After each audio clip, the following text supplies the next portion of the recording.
आज की चर्चा। आज की चर्चा कार्यक्रम में आप सब लोगन के स्वागत, नमस्ते। और बस ऐसने हमनी के साथ दिया जा और ई जन आज की चर्चा कार्यक्रम है। आज हमनी बतियाब जा बायोडाइवर्सिटी इन एग्रीकल्चरल प्रोडक्शन, माने कि कृषि उत्पादन में जीव विविधता। तो आज हमनी के मेहमान हवन जा हमेशा नियन फागिद अने से प्रिंसिपल एक्सटेंशन ऑफिसर श्रीमान नंद किशोर प्रताप जी। प्रताप जी नमस्ते। नमस्ते जी। तो चला हमने बात करब जब biodiversity biodiversity in agricultural production. सबसे आगे तो हर से पूछती कौन चीज है बायोडाइवर्सिटी बायोडाइवर्सिटी? हाँ, बायोडाइवर्सिटी एगो बड़का शब्द है। तो अभी ढेर लोग इस्तेमाल करेलन जा। तो बायोडाइवर्सिटी माने कि जितना हमने के जीव जंतु, माने कि जितना हमने के पौधा पेड़ सब बा, और जितना हमने के पशुपालन, माने कि और धरती पर जितना हमने के एनिमल्स बा, तो ई सब अब ई भी नहीं हमने के जितना कीटाणु बा,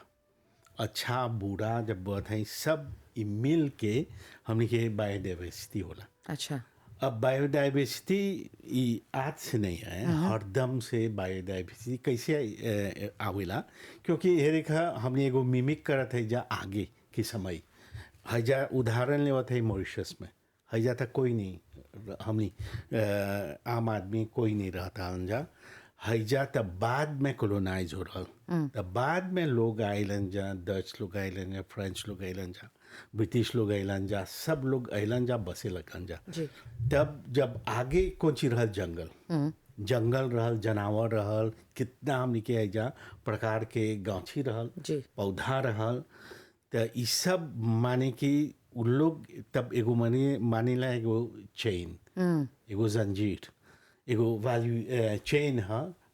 एगो जानवर एगो एथी के खाई, एगो घास के खाई, तब वही देखबा रिसिकले होला, रिसिक्लाज होला। रिसिक्लाज माने कि हर वैल्यू चेन में सकेला एगो पौधा रही, जानवर रही, कीटाणु रही, ये सब संगे मिलजुल के रहता। और कोई उ लोग के छेना जिए के हमने के छेना जिए के पौधा खाएला जा, कोई ऐसे जानवर खालन जा, कोई अंडा खाला। तो ऐसे ही उ लोग के भी छेना जिए के। तो ऐसे अगर कुछ हेर फेर नहीं रहा तो उ लोग तो थी हमने के दो हजार बिल्चा देखा मॉरिशस से एक गो नहीं, हमने के कितना पशु बोले नहीं बा मॉरिशस में। तोहरा रोका बोले हुआ जितना जीव जंतु मिक्रो ऑर्गेनिज्म, जितना चीज जीव जंतु फोने फ्लो आदमी सब रहल। तो हबी बोला हुआ जे हेर फेर नहीं होत ते आदमी हो तो वो फल खाए, सब्जी खाए, दूधो रहल, जितना चीज अंडा बोल जैसे बोला हुआ। तो हेर फेर कैसे होल? हाँ, हेर फेर होई लगल। तब हेर एक 10 जना आइलन जा, 100 जना, 1000 अभी तो N.1 मिलियन। तब हमने के का पड़ल करे के जंगल काटे के जी, काहे जंगल कटली जा, कुछ है ना रोपाई करे के। अब जब जानवर नहीं जा, देखा बकरी ये सब हमने के गाय मॉरिशस में नहीं रहल, बाहर से अन्नी जा जी, बाहर से अन्नी जा। जब बाहर से अन्नी जा तो उ लोग के अब छेला खाना। तो वही कैसे बोली जंगल काट के नदी बौड़ी ये सब अब घास ऐसे काटे लगली जा। तब सब कोई कैसे बोले रेजिडेंस घर ऐसे हुई लगे, कोई पोसे गलन जा गाय अपन घर, डेवलपमेंट होई लगल। अब कृषि में जोन पौधा भी देखा था जा कदवा ये सब खाते, ये सब मॉरिशस में नहीं रहा चला जाने के। तो हमने के मॉरिशस में आगे कौन ची रहल है जी? हाई जितना आलू ये सब नहीं रहल, ये सब जो हमने खाए ला जा, हमने जेपिस नहीं रहल। सकेला कोनो ओरिजिनल रहल, जितना चीज रहल वो सब गाछी हमने के हम बाहर से अन्नी जा काहे हमने के छला जी के, हमने के छला काम करे के, हमने के छला नुतिया। तब ये सब बाहर से जस अब जितना जना बाहर से अइलन जा, कोई देखबा हड्डम नहीं बोला जा ये कहाँ बोकला कहाँ से चला, बोकला तो हो जा बिहार से चला। उ लोग जब ऐथी हवाई जहाज या जहाज में अलन जा तो उ लोग अपन संगे अलन जा, है जा एगो लीची के बाई था ताइसो। तो उ ऐसे ही चलते आल हमने के नया गाछी आल, नया पौधा आल, हमने के नया जोन एथी हमने के चाइना जी माने कि जस्ट जस्ट डेवलपमेंट होते गल तबे तनी तनी है आल हो आल है वो ये थे हाँ तब हमने आइला जा किसी बात है जा कृषि के ओर कृषि के ओर तब जस जस बीज आए लगल बुचिया आए लगल रोपाई होई लगल जब रोपाई होई लगल तब का छाना डाले के देखा हेर फेर होई लगल हमने जब एथी अन्नी जा लगभग 30-40 साल से हमने के चाइना ग्रीन रिवॉल्यूशन रहल विश्व में ग्रीन रिवॉल्यूशन चाइना ज़्यादा हमने के जो एथी बा पॉपुलेशन बढ़ता तो हमने के ज़्यादा चाइना रोपाई करेगी तब देखबा इब्रिड आए लगल हमने के जितना खाद बा शिमिक आए लगल तब ये सब जब हमने के बायोडाइवर्सिटी हेर फेर करे लगी जा जब प्रोजुशिमिक डाले गई जा रेखा खाद डाली जा हमने के माटी में खाद डाले गए तब हमने के कीटाणु जी पर असर पड़ल वो लोग पर असर तब अब बाद में हमने के पौधा में देखते जा कोनो सकेला हैजे हुई है जो सकेला पौधा में हुई तब वो लोग देखलन जा हैजा हमने तो नीमन खाद देवत है जा हरियाली थे वो लोग होने से निकल के जंगल से हमने के एथी प्रहार करत हों जा हमने के जो एथी खेती में तो ऐसे ही तब हमने बोली जा बाद में बाहर तो इस्तेमाल होता कैसे हमने के जो रासायनिक पदार्थ केमिकल पेस्टिसाइड केमिकल फर्टिलाइजर तब हैजा भी इस्तेमाल होने लगा जब इस्तेमाल होने लगा तब ई हेर फेर कलक बायोडाइवर्सिटी हमने के सकेला है देखा एगो एथी उदाहरण देवत है जा ढेर जना भी बिंदी लालू जैसे बोलिला जा 30 साल आगे जो बीमार जो हमने के जो कीटाणु रहल जो सेक रहल जासिद ओकरा जासिद बोलिला जा नहीं रहल वो नहीं आवत हल हमने के जो बिंदी के पौधा में तब लगभग 7-8 साल से वही जो जासिद बा हैजे ही रहल पर वो देखा तो तब वो लोग कैसे छाला वो लोग के एगो ऐसा पौधा में जाए के ज़्यादा वो लोग के खाना मिली तो वो लोग चुनलन जा हैजे आए के हमने के लालू के पर फिर भी 30-40 साल उ रहल जासिद मॉरिशस में तब नहीं आवत हल हमने के जो ऐसी खेती में जी पर ई असर पड़ता एक दाम लगभग कबो ऐसी बिंदी 300 अभी तो कमती नहीं होल 200 अभी तो 80-100 रुपया 125 रुपया बा काहे हरदम जो जासिद बा हमने के पड़ा था वो लोग के कंट्रोले करेंगे तो यही खातिर हमने के उत्पादन में अथी कमी आवा था तो यही बायोडाइवर्सिटी के कारण है क्योंकि अभी हमने के ओकर जो बेनिफिशियल बा जी जो वो लोग के पाराजिस बा नेचुरल पाराजिसोइड ओके मुआ दिले जा या कमती बा तो यही खातिर हमने आज ऐसे विषय दिले जा बायोडाइवर्सिटी इन एग्रीकल्चरल प्रोडक्शन तो एकर से अब जोड़ल है दिखा जी हमने के कैसे सकब जा बायोडाइवर्सिटी आने जी हमने के छाना नवा पौधा रोपाई करे के ई छाना हमने के हरदम सोचे के जी जो पौधा सकेला उन लोग के बुलाई जी हमने के जो पाराजिसोइड बा पाराजित अच्छा पाराजित बेनिफिशियल कैसे कोक्सिनेल जानी ला जा हमने के सुंगा जोन बा लेस्विंग बा ये सब वो लोग बा है देखा हमने के जंगल में जहाँ कैसे तेरा बौदोने में बा पर वो लोग के हमने के छाना बुलाई के कैसे बुलाएंगे तो वही तब हमें हरदम बोला जा जोन दिन 40-50 साल एगो मिमिक छाना करे के हमने के अब ई कौन सी पड़ता करे के हमके खेत में हमने के आंगन में उ लोग के बुलाए खातिर ऐसा ऐसा हमें के सिचासों चला करे के ताकि बायोडाइवर्सिटी आए और जब आए हमने कम रासायनिक पदार्थ या जो एथी बा पेस्टिसाइड इस्तेमाल करब जा तो एगो प्रश्न आवेला हैजा परी प्रताप जी जितना जना अभी तोहरा सुनत हवन जा देखत हवन जा वो लोग तो बोलत हवन हमनियो तो करत है सब पैदावार करत है सब है करत है तो और कौन चीज जस्ती चाहेला करे के अब हाँ ये बहुत अच्छा सवाल तब हमने के अब हमने हे देखा बड़ा बड़ा सब बायोडाइवर्सिटी हरदम रहल अब हमने खोजत है जा आग्रो इकोलॉजी जी ई पर ज़्यादा चर्चा बाद में करब जा आग्रो फॉरेस्ट्री होने ऑर्गेनिक फार्मिंग आल और कोई बात स्मार्ट एग्रीकल्चर अपनावा तो तरह पैमाकल्चर बा तरह तरह के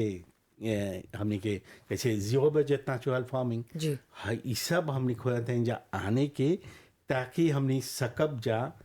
हम नहीं सकब जा 100% जो बायोडाइवर्सिटी छाना जा रहे कि जो 100 साल 200 साल रह नहीं सकब जा करे जी। करे, पर हमने के छाना भर सक ऐसा ऐसा स्कीम टेक्नोलॉजी आने के, ताकि हमने सकब जा हमके किसान लोग वो लोग के साधारण बुझाई, हमके इतने छाला ऐसा कॉम्प्लिके आने के है। देखा हमने 2014 में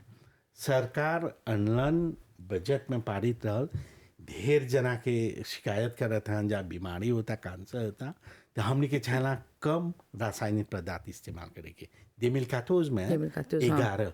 तब हौजा हमने एथी खुदली जा ऑर्गेनिक फार्मिंग जैविक खेती अपनाए के, पर वो एगो एक्सट्रीम है। जी। हमने आज एथी इस्तेमाल करत हैं जा जोन खाद बा सीमित रासायनिक पदार्थ, अब बोलबा कोई के 100% हेरेखा छोड़ दा, तो कैसे छोड़ी? देखब सर त आगे हमनी के जो दादा दादी पूर्वज सब रहलन जा, जब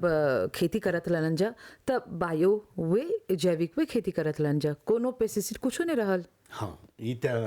अच्छा बा। देखा हमी तो हेरेखा लगभग 50 साल आगे खेत में पिताजी के जात हली जा, हई जोन अभी पौजुबा शिमिक नहीं जाना था जा जी। हमनी के स्टोव में नहीं रहल, कौन चीज रहल, दादी सेवा करत हन बकरी हाँ। गाय रहल, हौजे फिमिया मिलत हल या एथी बैलगाड़ी में आना था, वही खेत में दवा था। पर हमने इस सब जो हम एगो चीज जानीला जोन रेड स्पाइडर में जागे हैं उस नहीं जानत हन जा, वो हमने के टमाटर में आवत हल, बैगन में आवत हल नहीं जानत हन जा, अइबो करत हल, तो वो अपने आप है ये बायोडाइवर्सिटी, क्योंकि छाना जाने के हमने के l'environnement में पर्यावरण में अच्छा और बुरा मच्छर रहा। जी। अब जे ज्यादा हमने रासायनिक पदार्थ डाले लगली जा जी। का होल, हाँ बुरा मच्छर सकेला 1-2 बरिस मोइली जा, पर बाद में का होगा रेजिस्टेंट हो जाला जा। अब ओकर से जो बेनिफिशियल बा कोक्सिनेल ई सब भगावत हली जा या मुआ देली जा, तो यही हेर फेर करलक हमने के पर्यावरण में। तो यही खातिर अब हमने के छला कैसे ऐसा ऐसा एथी कैसे बात है टेम निकला था हमने के छला, कोई बता स्मार्ट, कोई बता एग्रोइकोलॉजी, कोई बता पर्माकल्चर, कोई बता ऑर्गेनिक, कोई बता जीरो बजट, सब एके हमने देखिला जा, हमने के एके को नज़र देखिला जा। जी। हमने के छला बायोडाइवर्सिटी ग्रे करे के पर्यावरण में, ताकि हे रेखा कुछ रोपाई करब जा, कुछ हो भी हे रेखा हमने अनाज फल कुछ भी उत्पादन हो, हमने के छला अच्छा रही। और हमने के है देखा एगो 3 गो चीज है हमने के माटी के सेवा छला करे के जी। गाछी के नहीं, हमने माटी के सेवा कीटाणु के बचावब जा, ई छला पहला। अब हमने के छला जाने के काम करेला, काम करवा लोग उनके किसान लोग, तो उन लोग के जे हमने हित में नहीं काम करत जा, ऐसा ऐसा पेस्टिसाइड आनब जा,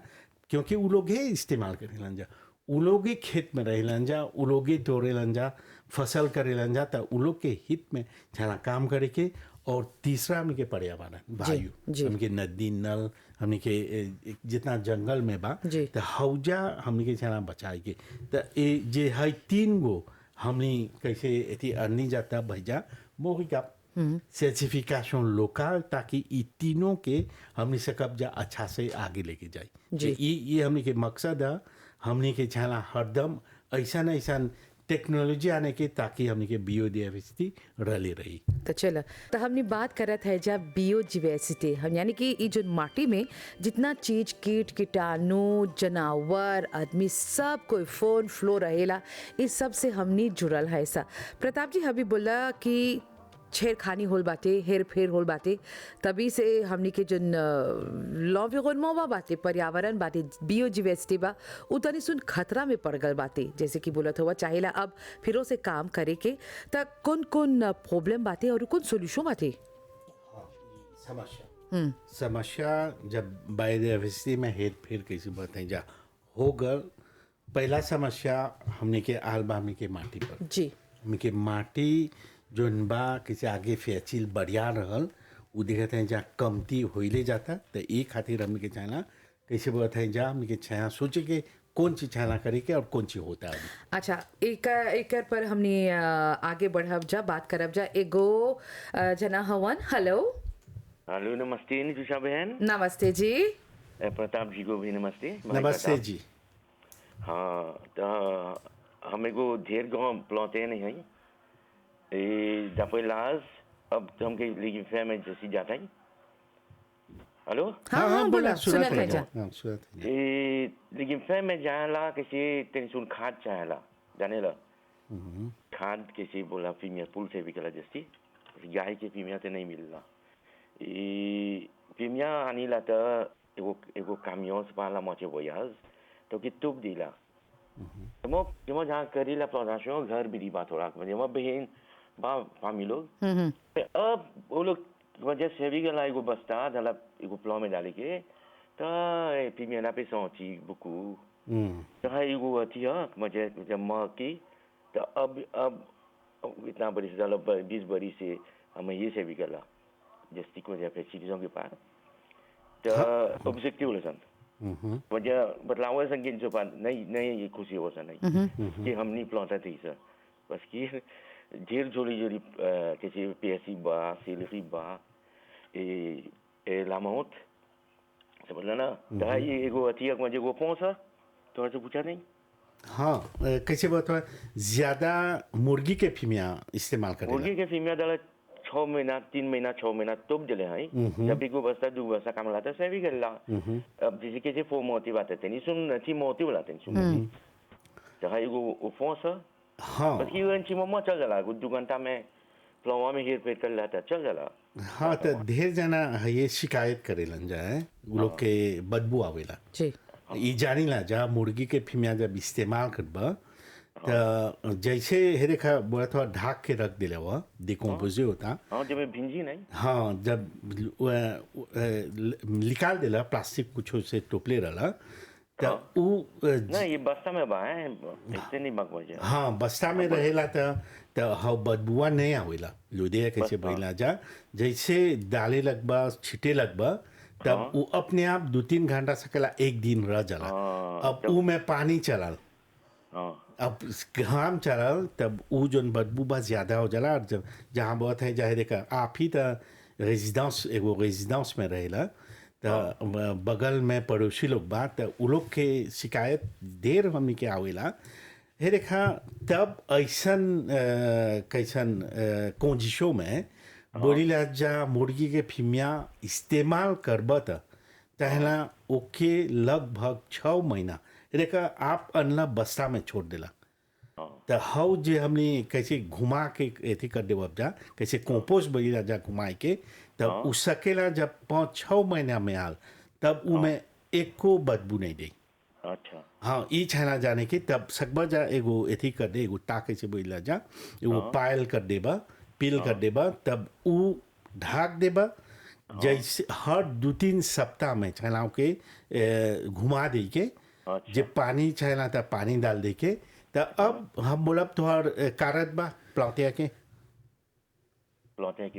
बा तो अप्लाई कर ले हवा कंपोस्ट के स्मॉल प्लांटर्स वेलफेयर फंड से नहीं ये गो लिपो कर मिला था बस्ता से हाँ नहीं तो अभी तक मिला था रेखा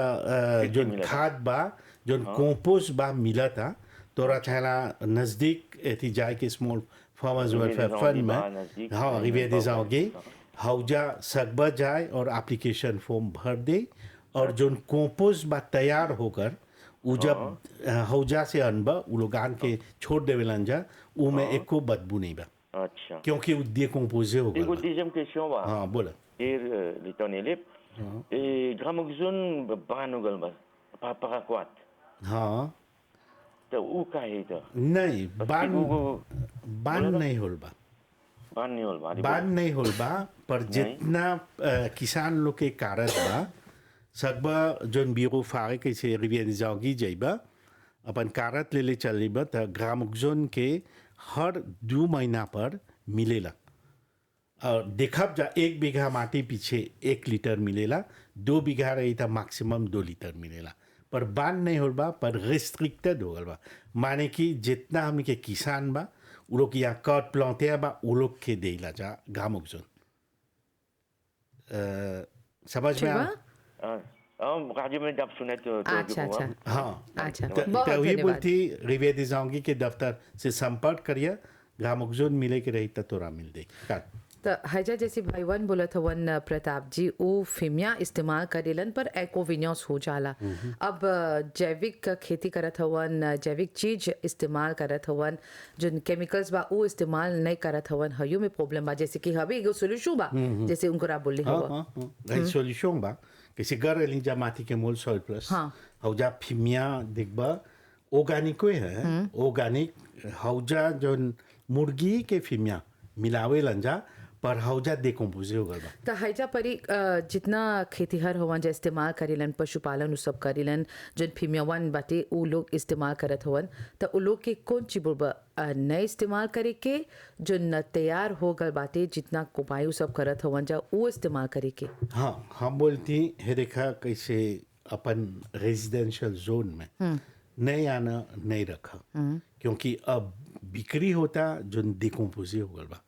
और जे गाय के फीमिया डिकम्पोज हो गल बा उ सकबा लेके आई वो अथी नहीं देवेला लोदिया नहीं देवेला उ सकबा लेके आई सिर्फ ज्यादा हमने के जो परेशानी है मुर्गी के फीमिया जी उ नहीं जन बा कौन कोजिशों में चलाल बा कैसे भाईजी बत जा एगो अबिले एगो बस्ता में बा तो हो गरम बा तो उ डिकम्पोजे निमन से नहीं होता। तो जहाँ पुलाई उ सब बाटे तो हौजे परी जन फिमिया बाबा मिलेला तो हौजे नहीं सकबा सा करे कुछ वो लोग के डिकम्पोजे करके निमन से तब लेके जाइयन जा। हाँ ये अच्छा सवाल बा हमने के जितना पशुपालन लोग हमने के अफसर लोग हमन जा हमने सिखाए ला जा जहाँ पुलाई बा हौजे ही छला डिकम्पोजे कंपोस्ट बना दे हौजा बहुत से अथी वेस्ट मैनेजर महिला जा सिखावली जा और सिखावत है जा कैसे छाला एथी करे के ताकि जोन हौजा से हाल मुर्गी के फिमिया जोन फाइनल पहुँचवी बा कैसे कंपोस्ट है देखा घर पर एथी जब एथी सुंगब जाता बदबू नहीं आवेला तो हौ भी ऐसने आवेला तो उ भी फिमिया सकब जा इस्तेमाल करे के बहुत से फिमिया मिला था हमने के मुर्गी के एगो सूस हमने के कैसे आगे हमने के ज़्यादा तक गाय के फीमिया मिला था पर अब देखा था जहाँ मुर्गी ज़्यादा मिला था उन्हें घोड़ा के फीमिया बा पर एगो चीज़ चला निमन से डिकम्पोजे जब डिकम्पोजे हो गल तब बदबू नहीं मिलेला जी तो ही और जितना जना सुना तो बन जा कारत हो प्लांटे चाहे ना एप्लीकेशन कर देंगे कंपोस्ट और उ सिर्फ 25% चुकाईबा 70% वो हमने के सरकार स्मॉल फार्मर्स वेलफेयर वो गाछिस कैसे बन जा वो मिल जाला। तो चले बहुत बहुत धन्यवाद जी। कुछ और पूछे के बातें हमने के नंबर है 402 80 85। तो प्रताप जी हैजा परी बात करत रहा जो खतरा बातें जो प्रॉब्लम होला मुश्किल होला समस्या होला एक से कैसे जूझे के पड़ी। हाँ कैसे बताएं जा हमने के बायोडाइवर्सिटी नहीं सोचा जा सिर्फ हमने के खेत में हमके जहाँ भी हमें रोपाई करीला जा तब हमने ढेर जना है देखा आज जे मंडी में जाप जाता कितना तरह के प्रकार के जाबुका मिला था जी उन्हें लीची एक गो वायते ज़्यादा बा पर हमें लीमो विभिन्न प्रकार के पपीता ये सब आवा था विभिन्न आम बा कितना वायते के तो यही छला एक गो वायते नहीं छला रोपे के यही खातिर हमने के जो लीची नया वायते बा हुक यो पाओ वो अन्य जा चाइना से रोपाई होता बुझे अभी पोवा देवत है जा और जो ग्रेफ बा ताकि ज़्यादा तो ये भी जो हमने रोपाई करत है जा हमने जो एथी बा कुछ भी बा हमने के जेपिस कैसे भाई जी बोलन हमने के अनाज बा हमने के कितना पत्ता के चीज़ बा देखा अब केला होना था जा हमने के छाना अपन जो हमने के रोपाई करत है जा विभिन्न प्रकार के तब आवेला मिक्स क्रॉपिंग एक एक चीज़ नहीं रोपा जा एक एक प्रकार के चीज़ नहीं छाना रोपे के एगो बगीचा बनाते हुआ जा तब विभिन्न प्रकार के हमके छाना फल डाले के क्योंकि आज ऐसा स्थिति हो गल बा मॉरिशस में जो आगे हमने सोचत है जा एगो गाँची रहल जाबो का हमने के द्वारी में हाँ वो और कोई दिखता है जा काट दिलन जा पर अब वही लैपोता हो गल बा क्योंकि हमनी के सेहत खातिर। तो यही खातिर हमनी के चाहेला जितना बगीचा बनता जी। हमनी एगो बगीचा बा सेबास्टोपोल में जी 25 बीघा जमीन बा। वो जोन किसान बा वो एगो एग्रोनोम रहला, वो जानेला जितना प्रकार के 25 एगो आगो इकोलॉजी आगो फॉरेस्ट्री बतियावत हैं जा एगो हौजा सब रोज कुछ न कुछ वो हार्वेस्ट माने की फसल करेला। जी जब एथी सीजन आवेला है जा बानी है काकाओ है ओकरिया पपीता बा लीची बा नींबू बा। नींबू से अब दिलविल इसेंशियल बनावत है तो हमें के चाहिए ना ऐसा न ऐसा एथी क्रिएट करे के जी। ताकि आनब जा बियोडाइवर्सिटी और जोन किसान हवन से बास्तुपोल में हो जा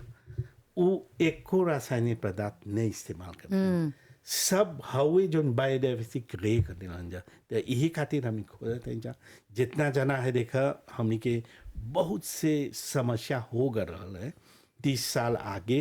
हमनी के फूल गोभी और गोभी में जी एगो जोन प्लीटेला मच्छर रहल ओकर जोन शेनी है लव रहल वो बहुत हमनी के नाश करत था। तब हमनी तब बाद में अन्नी जा एगो पादिसोई बाहर से अन्नी जा जब खेत में देखिला जा है प्लीटेला बा तब हौजा हमनी जोन लाबोरेटरी में जोन कल्चर करीला जा हैजा बनाएला जा तब हौजा जाके खेत में डाल देला जा जी। तब वो अपने आप एगो नेचुरल कंट्रोल हो जाला। तो ऐसे ही तब अभी बाद में हाल ही में 2 साल होला हमने बोली जा काहे ने एगो दूसर बायोडाइवर्सिटी क्रिएट करीला जा जी हमनी लगली जा है देखा जो लावन बा फूल गेंदा के फूल और जोन हमनी के घास बा जोन फूलाला वो अच्छा मच्छर बनावेला जी हवे मच्छर जो नेचुरल में बा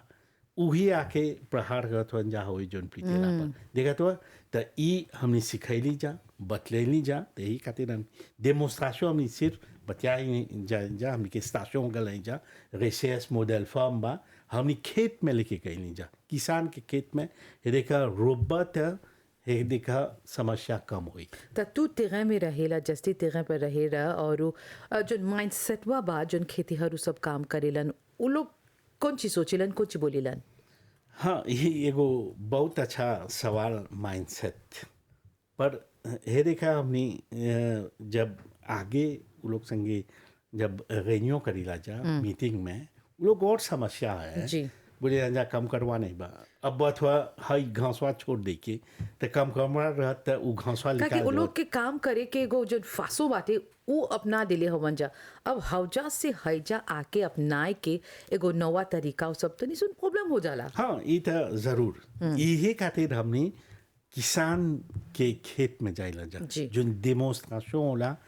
रिसर्च करीला जा स्टेशन में कैसे क्रॉप रिसर्च स्टेशन उतन गल हैं जा रिशलियो रेजुई बा मापू फ्लाक हौजा करीला जा पर हवे जोन हौजा होला हमने किसान के खेत में जाइला जा जी डेमोन्स्ट्रेशन हौजा होता तब हौजे ही जो इलाका बा गांव बा शहर बा हौजे ही किसान लोग के बुलाब जा तब बुलाब जा हे देखा ऐसे करबा तो ई सब बियोडाइवर्सिटी आनी तो होता जी। हम जात है जा कैसे हम उदाहरण दिली एगो सेबास्टोपोल में हे देखा सामुनी में एक जना वो सोतलन वानी रोपे के आज वानी नहीं रोपाता आज थी कौन सी रोपाता जजाम आज हौजे ही व्योलेट रोपाता वो हैजा नहीं कि औचोयुम के फूल डाल दे वन अब चरवा चीज जो डाल दे वन जा जो ज्यादा आगे नहीं होता पर वो कोजिशों क्रिए कौन सी डाल देना काकाओ अब शोकोला बना था ये देखा वानी ये देखा कितना चीज हवे अब थी बा एथी डाल दे वन साफा ये सब क्रियो गलबा ऐसा कोजिशों कि अब रासायनिक पदार्थ इस्तेमाल नहीं करें जा क्योंकि वो बायोडाइवर्सिटी हो गलबा तो ऐसे ही हम खोजब जाए देखा उस सोचला मोनोकल्चर जो आगे होता जब ग्रीन रिवोल्यूशन एक एक चीज रोपी जा देखा टमाटर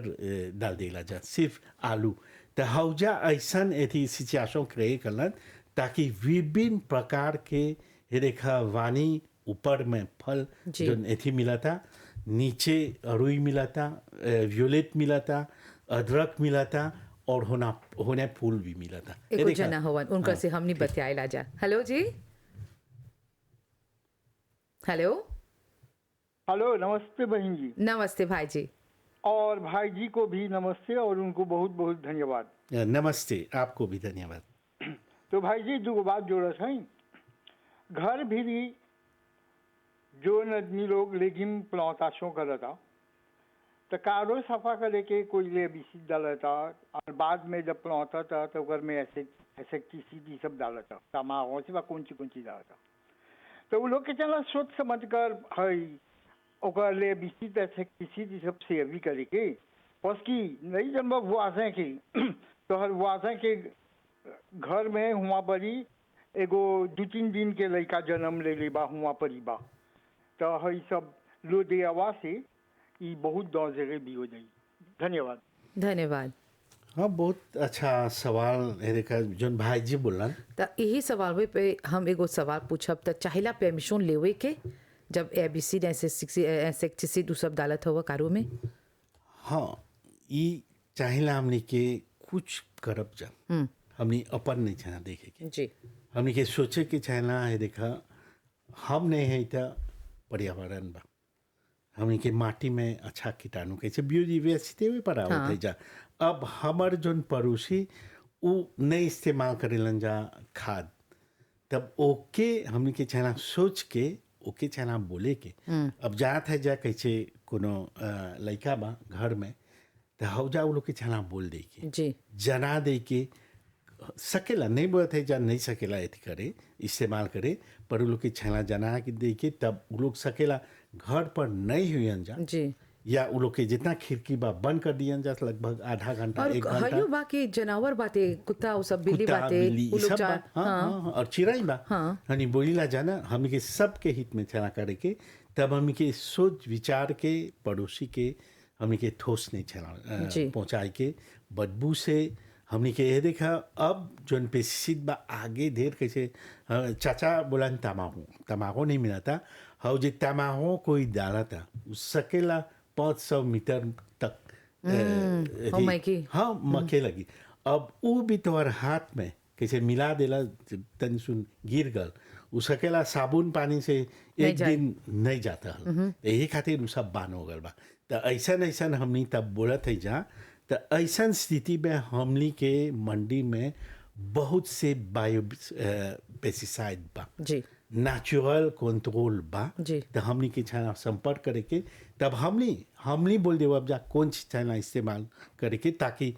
तोहर खेत में और पड़ोसी के परेशानी नहीं कर तो पाता। चल हमनी की जो आज की चर्चा कार्यक्रम लगभग अपन समाप्ति की ओर बढ़ा था जाय से आगे प्रताप जी तोहर देखे में 2-3 बरस में 5, 10, 20 बरिस में हमनी के जो बायोडाइवर्सिटी हुआ बातें जैसे कि बोलत हुआ वो फिर से रेस्टोर हो जाए सकी होई हमने भर सक कोशिश करत हैं जा हे रेखा अभी बोलनी जा सकेला आगे अनली जा एगो